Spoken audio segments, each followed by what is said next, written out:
favorite. But if you removed all of that and just looked at today's games, you'd think H2k would actually be a pretty big favorite in this match. It's so true, and as we go into picks and bans between EDG and H2k, you really do have to wonder who's going to come out on top. It's much, much closer now than we thought it would be, even at the start of the day today. Thresh and Gangplank, the first two bans.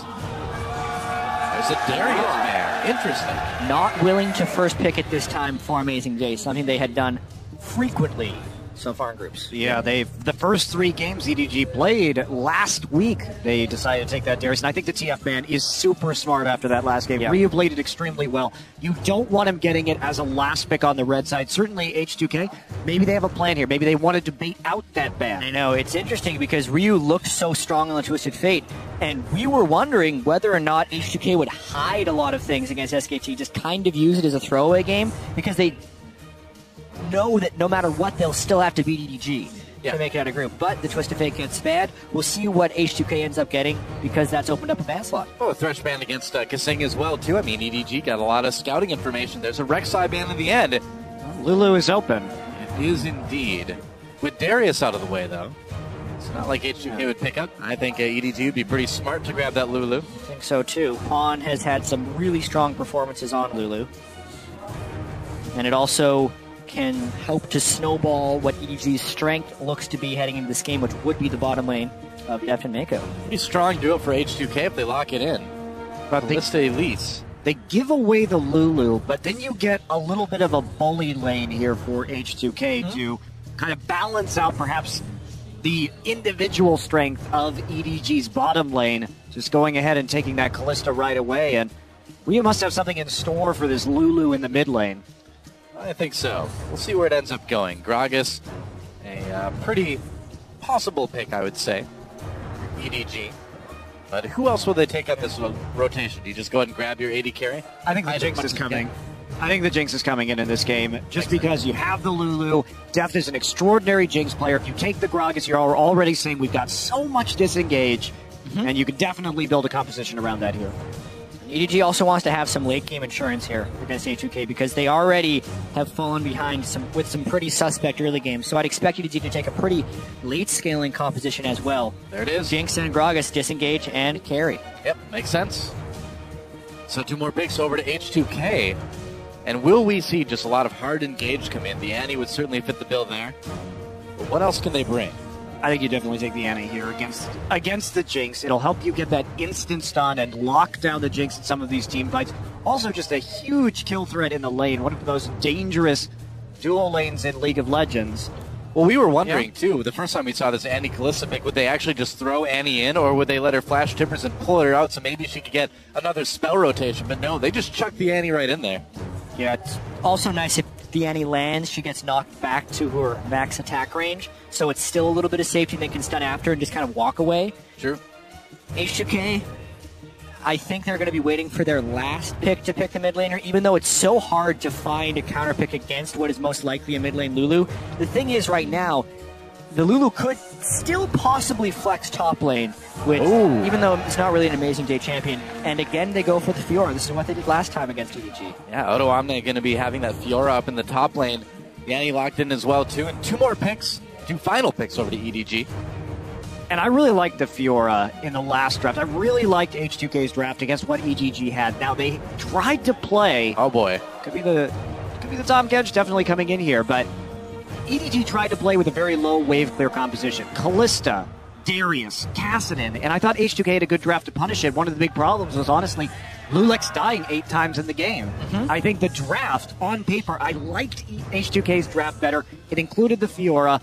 Go ahead and get that split push. If you want to take down Amazing J, who's been the weak link of EDG, just punish him and then split push your way out of that situation in the late game. And Odo Omne, I thought, has had some pretty decent Fiora performances. He has. He's had some pretty decent performances in total, even against Marin, who's been dominating pretty much everyone. Odo Omne's been sticking close with him throughout. Oh, is it time? This is such a Jinx team composition right now. The Tom Kench, in case he gets focused, and a Lulu. If the Tom Kench spits him out and there's still danger to come upon them, it means EDG's comp is actually fairly low damage outside of the Jinx, however, which makes the cohesion a pretty strong factor here. Right, they really have to be careful, because while it is easy to keep the Jinx alive, if the Jinx dies, it just all comes apart for EDG. You have basically no damage if Jinx dies on this team. Yeah, that's what it feels like. Especially since Malphite's not going to be building an Abyssal here up against the Fiora, so you don't even have that option necessarily. And in days of past, when you picked Fiora before the rework, she couldn't do anything against Malphite. But now, I actually think this is a heavily advantaged matchup in lane for the Fiora.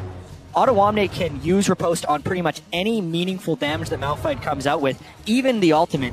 I've seen a couple Fiora Malphite games where Fiora gets over 100 CS ahead of the Malphite if they get some free time in laning phase. I still like this draft from H2k. Orianna coming in as the last pick here. Just a good lane matchup up against the Lulu, generally speaking. So trying to control Pawn in the laning phase. Ryu and Pawn both selecting that teleport now. Could be a bit wild here early, but H2k, if they get ahead, EDG doesn't have an answer to a split-pushing Fiora in this game. That is a big, big concern for them. H2k has an advantage in a 1-3-1 as well with the Orianna compared to the Lulu, so...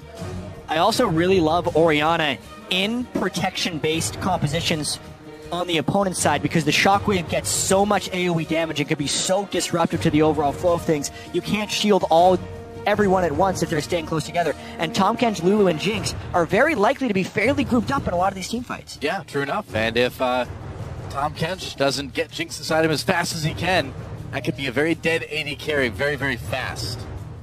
So the coaches will shake hands, and we are about to move into the game. H2k, I think, with a great chance here against EDG, but now the question is, will EDG finally be able to sort of counter those demons that have plagued them today, have a convincing win for once in their second week here? I think this says a lot about EDG's mentality. They're putting all the eggs in the Deft basket right now. Amazing Jay hasn't showed up this tournament.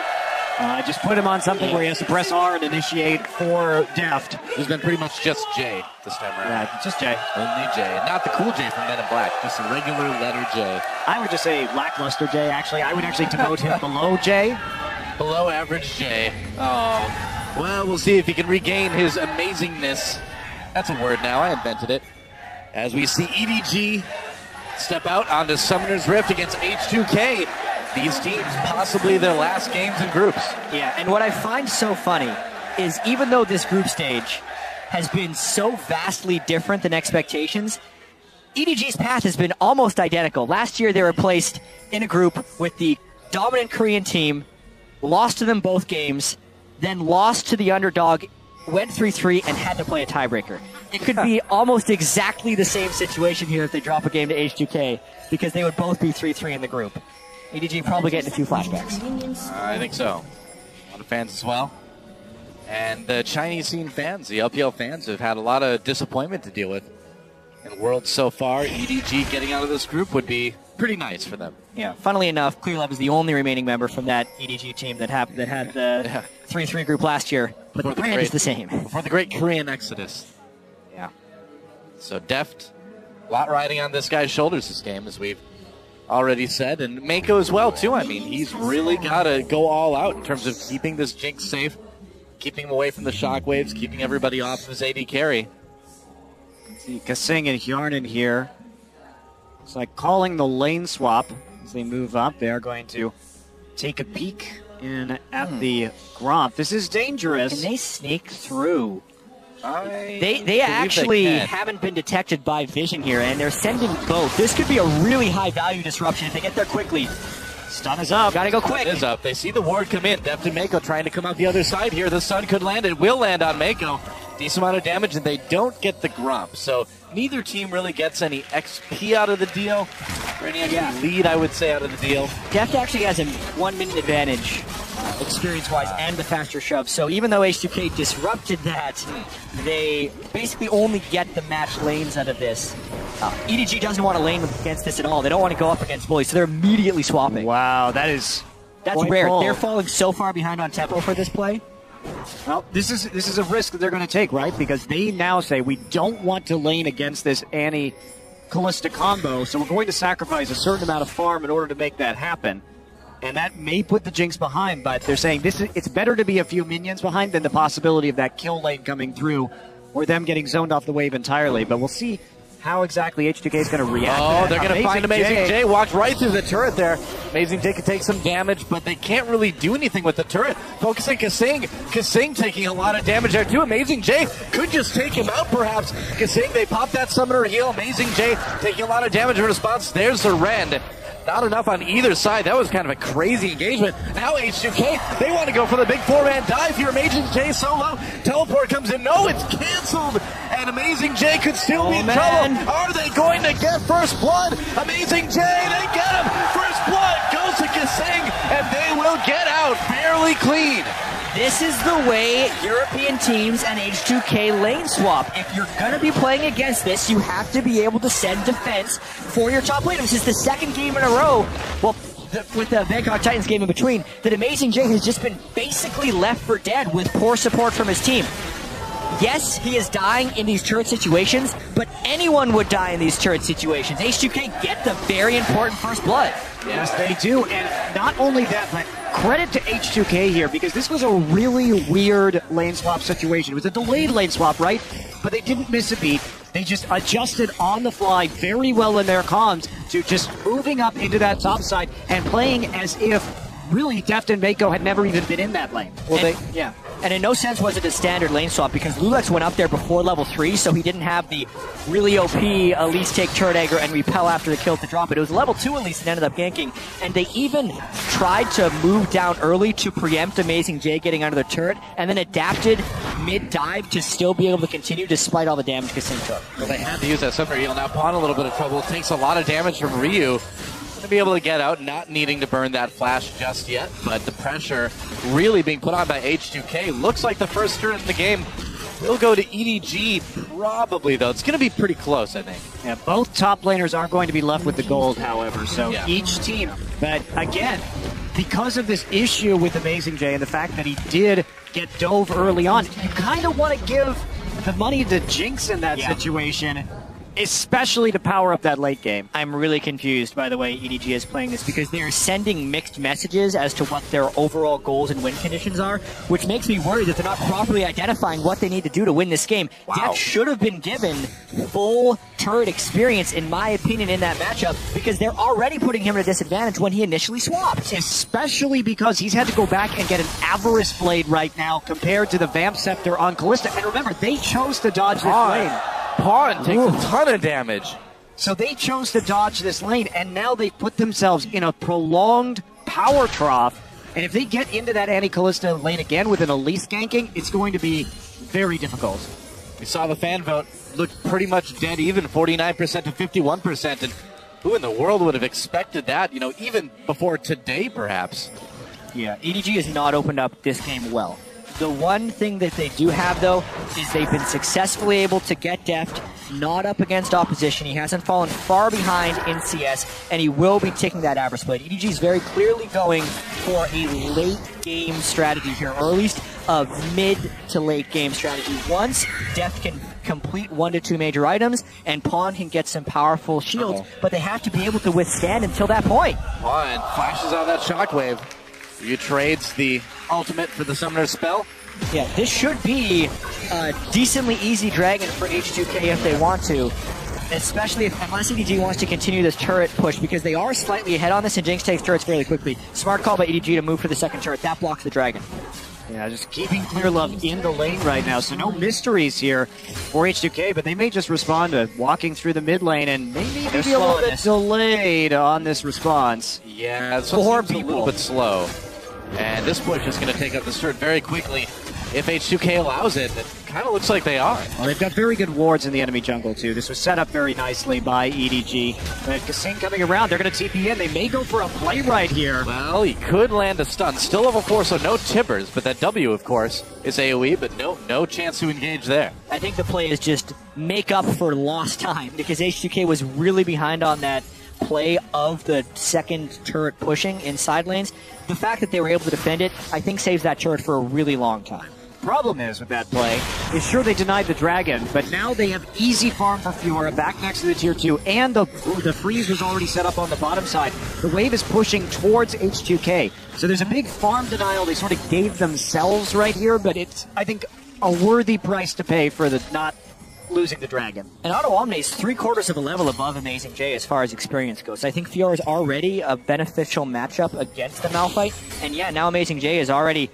He's getting some decent ward coverage to try and stay safe, but once Fiora hits level 6, which will be before Amazing J, there's actually kill threat 1v1. Pawn no flash here. Can they make a play? Pawn getting slowed down a little bit, going to whimsy himself to get away, and it doesn't look like anybody's going to get quite close enough to make that gank.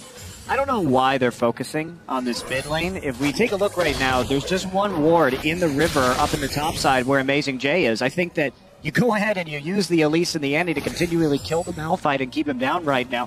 Pawn is just too easy. Sure, his flash is down, but he has whimsy, he has a lot of tools, and he's playing pretty defensively in the lane. Well, yeah, Malphite's still level 4. It looks like Lulux is going to be spotted by this ward, and Amazing J immediately pulling back.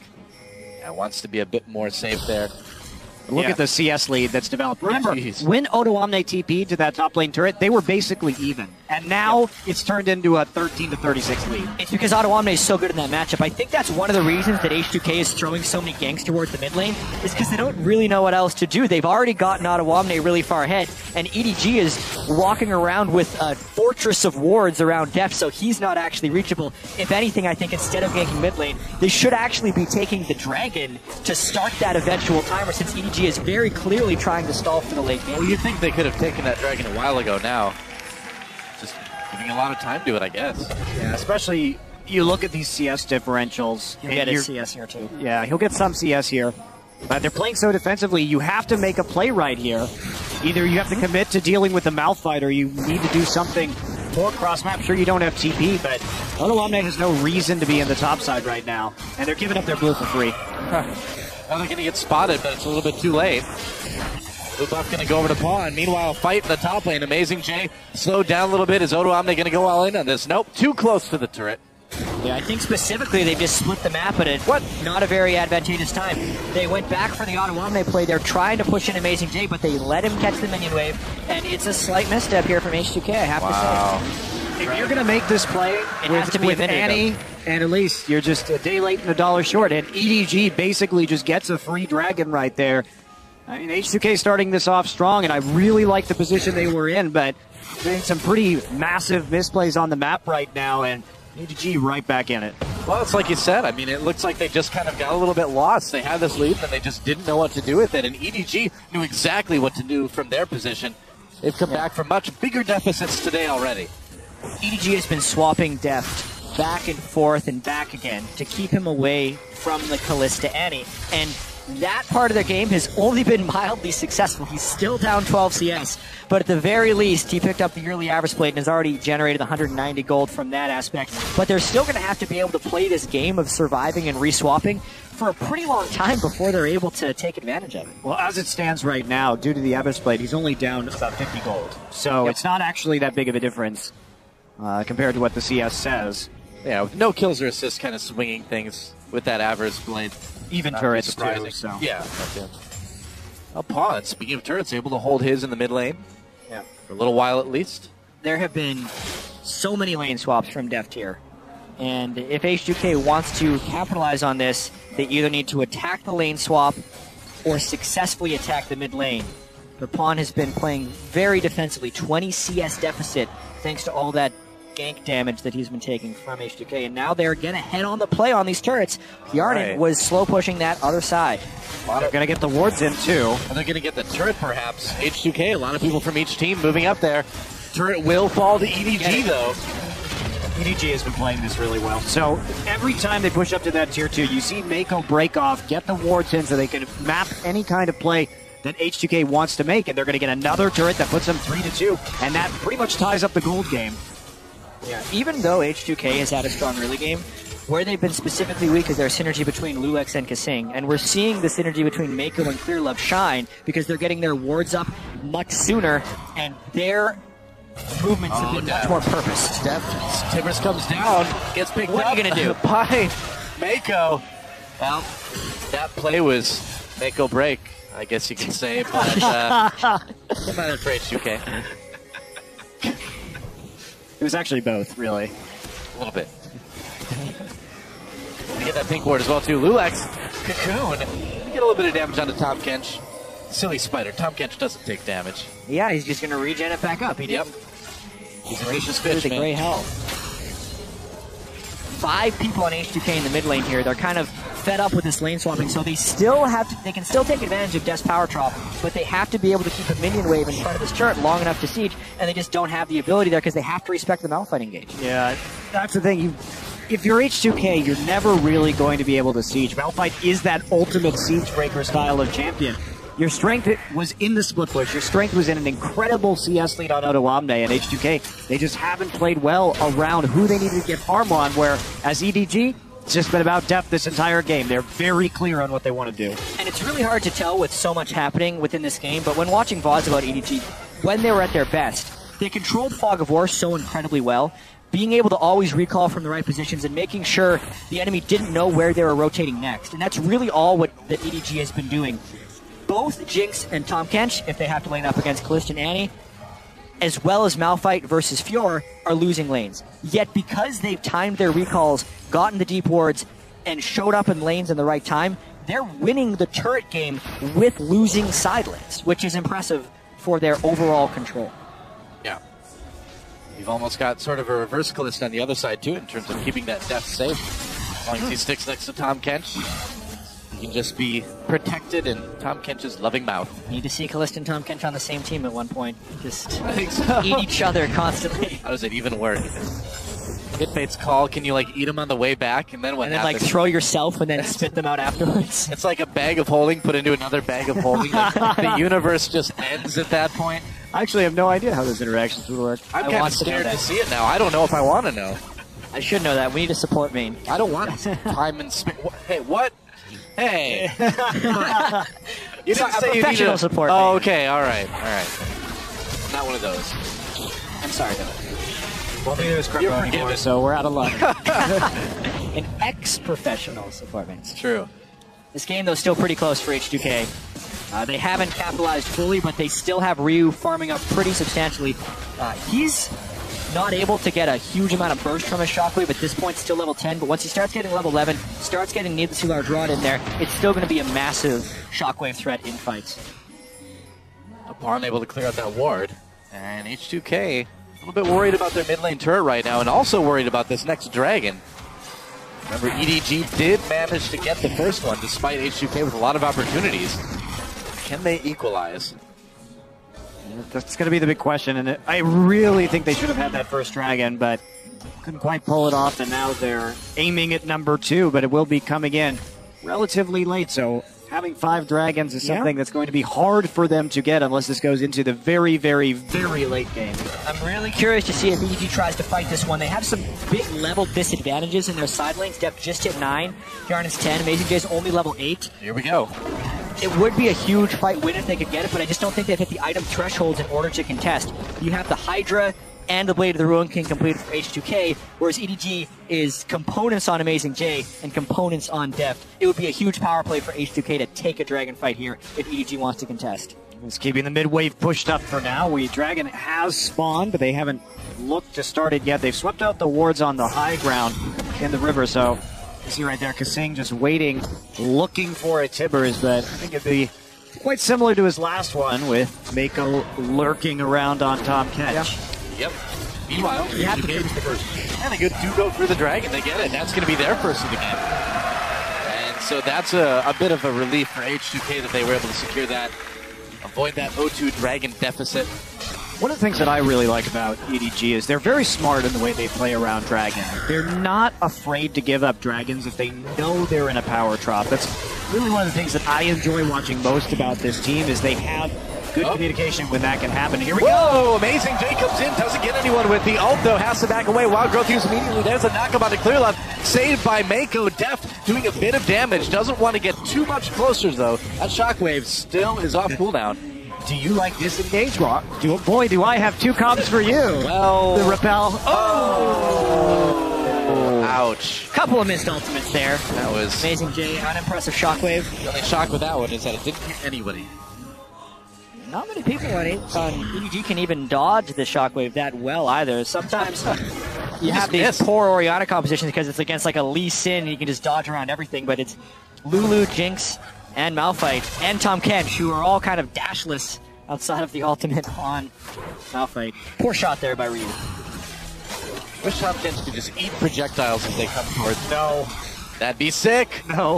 It would be sick. For the one person in the game. Everyone else would be miserable. It would make him sick. It would also make him Kirby, so... Oh, that's true. Why stop now? Why not get that crossover going? Oh, man. Well, another failed siege here. I just don't think that H2k is going to have success as a 5-man unit. That's not their ticket in this game. They need to get this split push actually rolling with Otoamne here. Well, they may have the gold dead even, but they're still down a turret. The pressure's still on a little bit. Yeah, this Tom Kench blocks so much of what H2k actually wants to do. Yeah. Because it also gives EDG a get-out-of-jail-free card in team fights. If for some reason Deft is out of position and they would need to dump shields on him, they can actually wait until after the Tom Kench has eaten him, taken him to a safe spot, then they can dump the shields on him. So really the only way H2k could get a big fight is if they can stun pretty much everyone.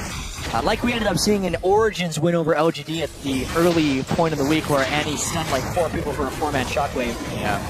Well, here we go. Tom Kench trying to come in from behind here. Ryu got a flash. Slow. Not bad. Gets caught by those flame choppers. Comes in. Timbers does work. Ryu throws a shockwave, but it's too late. Deft with the kill there. Kasing in a lot of trouble. Gets pulled back in by that Fate's Call, though. He's going to be just fine. Now they're going to turn their sights to this mid lane, and there is no more wave clear for H2k, so EDG should have a pretty easy time busting down this turret. Again, Hjarnan no Ruden's Hurricane yet, so there's almost nothing they can do to stop this from going through. Yep. The turret goes down, and now it's going to be a 4-2 turret lead for EDG. And H2k, they've got to be starting to sweat a little bit. Yeah, because EDG has taken control. They now get their Infinity Edge onto Jinx.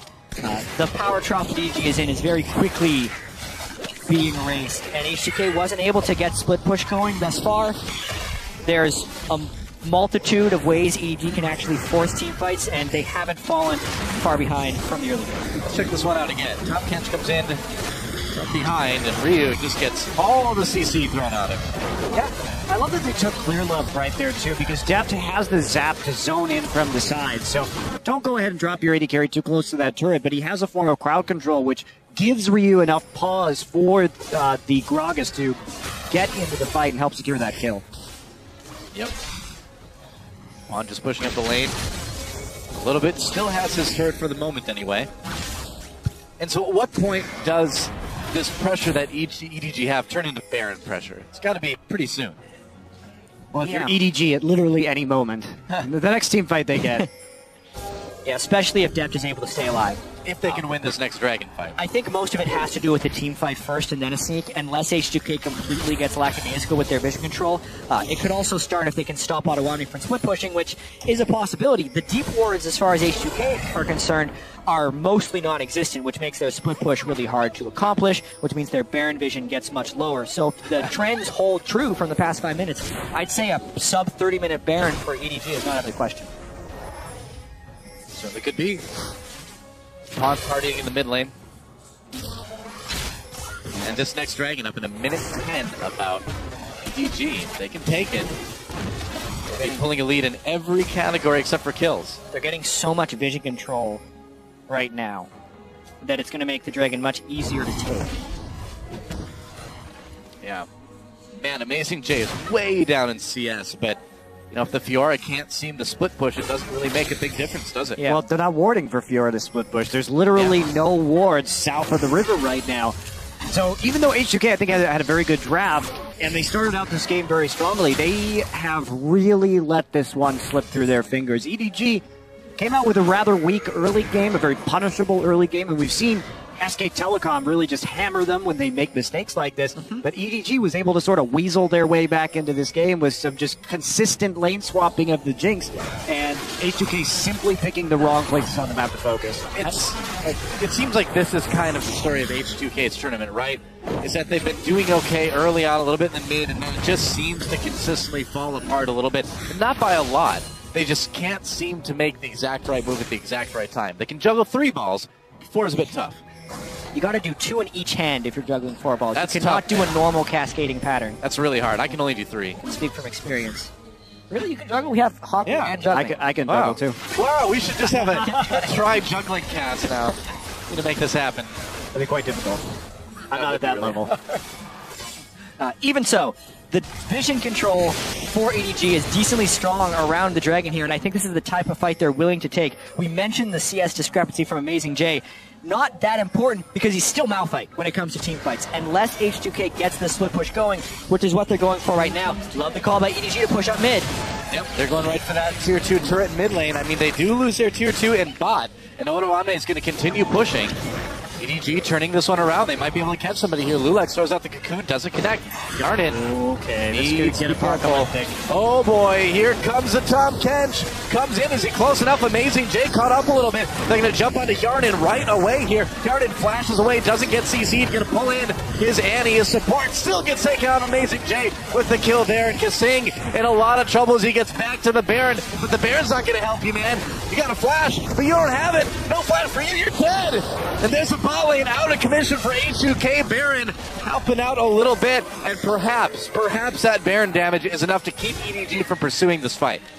The Abyssal Voyages for Mako have been so on point, and they're really generating a lot of positive plays for EDG. That was a really extended back and forth play, and because of all the quick movements around the map, H2k did lose their coordination a little bit, and that's exactly when the Abyssal Voyage came in to give them the right start to that team fight. I think H2k just had to pull the trigger earlier. You'll notice that Odoamne did not use teleport right there, and they allowed themselves to be carved up on the map as a result and get split. Meanwhile, the 2P, so Odoamne comes in right here, but had he teleported more up towards the river, there could have been a play made, perhaps. Odoamne was already on the run from what he thought was an expected collapse, so kind of a disaster. Sharda would have been dead either way, it feels like. The tank lines were just in the right position for EDG, and well, H2k doesn't actually have a tank line, so they need clean initiations. Getting engaged on is never good when you're running this squishy of a team. That way. H2k in quite a bit of trouble now, despite the fact that the gold is still pretty even. Yeah. That does actually remind me of a really critical point as far as what EDG has put together here. They have very strong disengage and to protect the Jinx composition, but these comps are even better when you can just kill frontline.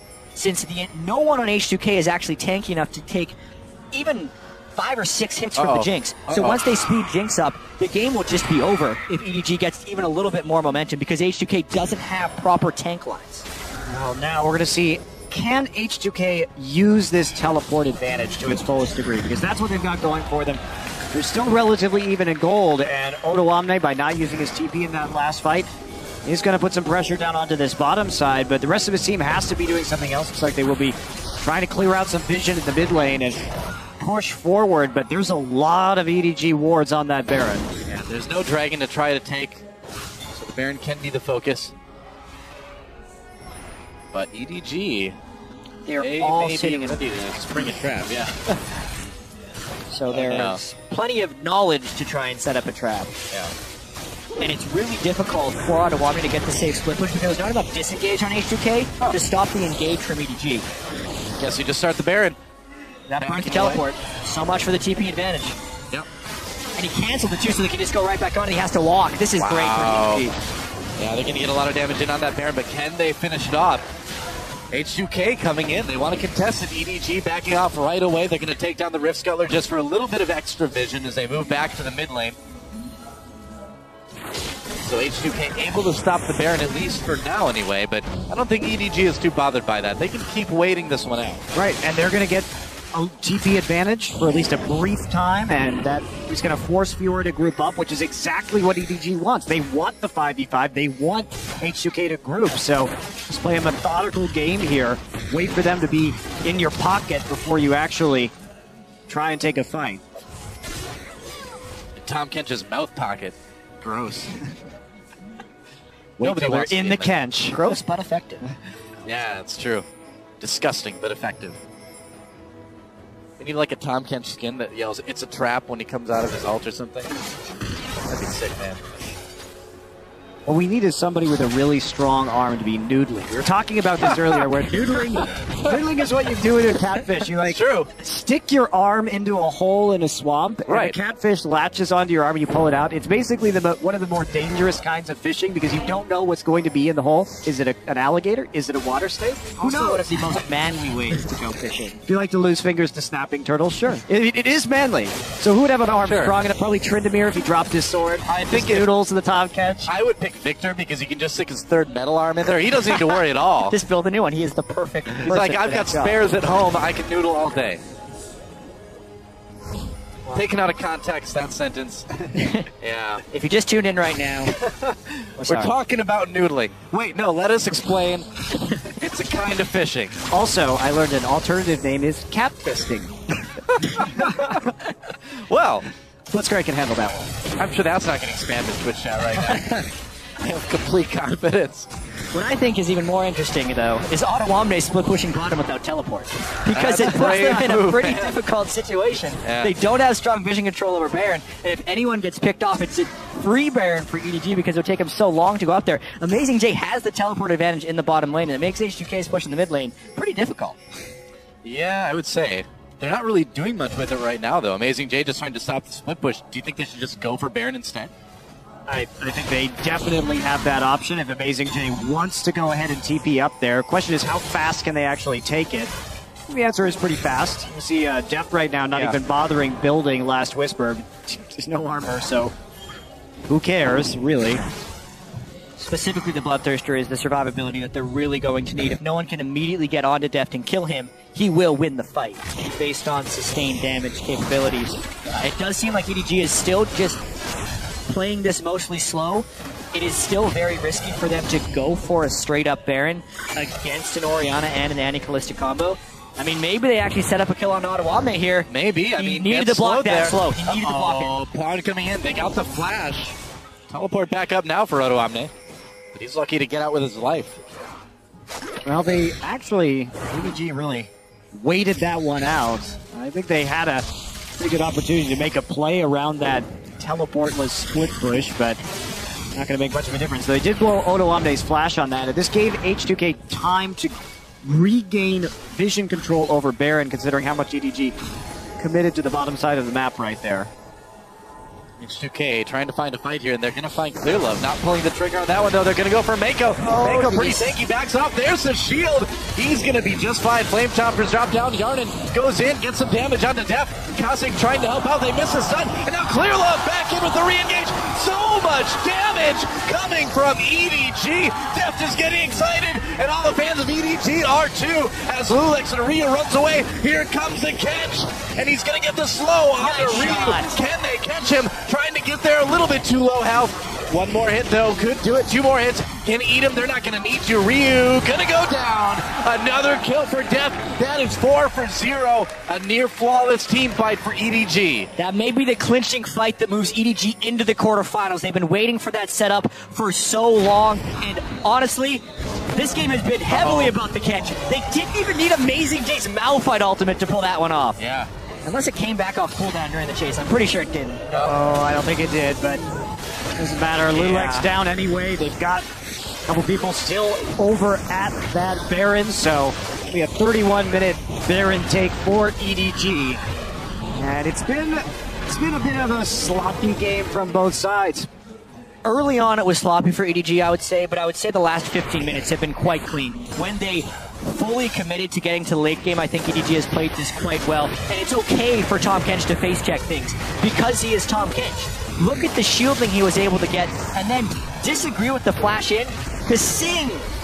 Such a critical miss. Crucial Tibbers, and that damage.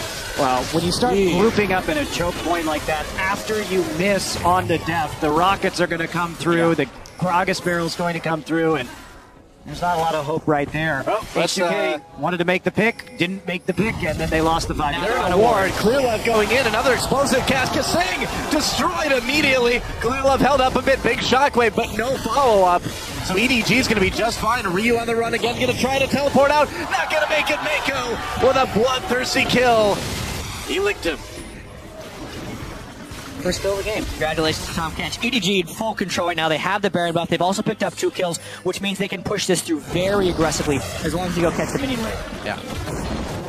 Without Azonias or anything like that, any armor whatsoever, I mean, with the Jinx already completing this Bloodthirster, really nothing going to stop Deft, especially since he has about a million ways not to die in these team fights. Tons of protection from Top Catch, tons of protection from Lulu.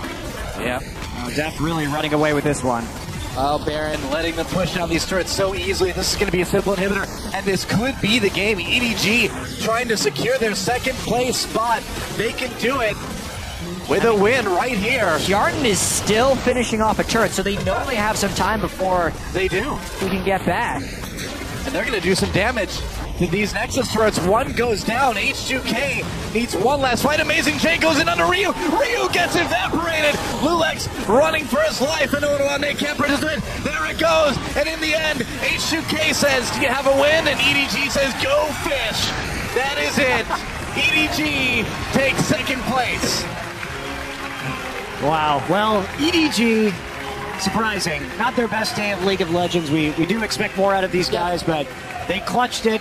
They found a way to win. They play around Deft in this last game, and Deft delivers. Ultimately, EDG is not punished, and they now have a week to prepare for the quarterfinals because this group is set SKT number 1, EDG number 2. They would have liked to finish higher, but with the way they were playing today, probably a little bit of relief that they're still advancing to the quarterfinals. You know, it is. It was a pretty sloppy group stage in general for EDG and for a team that people were expecting to really be a team that could go toe-to-toe with SK Telecom. They're going to need to bring a very, very different game to the quarterfinals. Yeah, specifically, their early lane swapping game is by far their biggest issue. Because we could see once EDG kept the gold fairly paralleled in the mid game, they executed amazingly. Like, they just got this lead about 5 minutes ago, and then they ended the game. We knew their team composition was built for the team fighting phase, and the instant Deft got ahead, he could just kill anyone because there's no true frontline on H2k, and that is exactly why the game ended so quickly once they got the edge. Yep. And for H2k, their journey to Worlds this year is over. And for any organization, for H2k especially, it's been a great ride. I mean, they did really well both seasons.